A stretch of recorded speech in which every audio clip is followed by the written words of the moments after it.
தெரியாது. அந்த அளவுக்கு ஒரு நல்ல காரியம் நீங்கள் கற்றுக்கிட்டுருக்கோம். இந்த கவர் பற்றி சொல்லிட்டேன். இதில் வந்து ஒரு பக்கம் வந்து இப்படி மடித்து ரப்பர் பேண்ட் போடுவாங்க, அப்புறம் உள்ளே இருந்து வெளியே எடுப்பாங்க.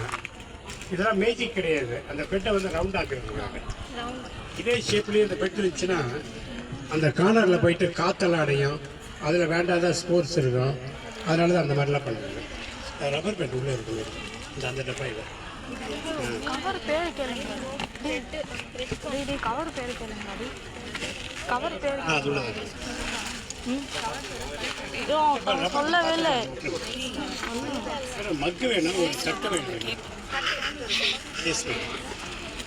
ரப்பர் பேண்டை வந்து நான் போடலான்னு பார்த்தேன். கையெல்லாம் ஸ்டெர்லைஸ் பண்ணாமல் போடக்கூடாது. கேட்டீங்களா? உங்கள் காலேஜுக்கு நான் பண்ணி கொடுக்குற பெட்டில் வந்து 15th டேயில் வந்து பட்டு வரணும். அப்போ தான் எனக்கு பேர் இல்லைங்களா? ஸோ அதனால் இப்போ நானும் என் கையை ஸ்டெர்லைஸ் பண்ணாமல் என்ன பண்ண முடியாது. யாரெல்லாம் பார்ட்டிசிபேட் பண்ண போகிறீங்களோ நீங்களும் உங்கள் கையை ஸ்டெர்லைஸ் பண்ணிக்கோங்க.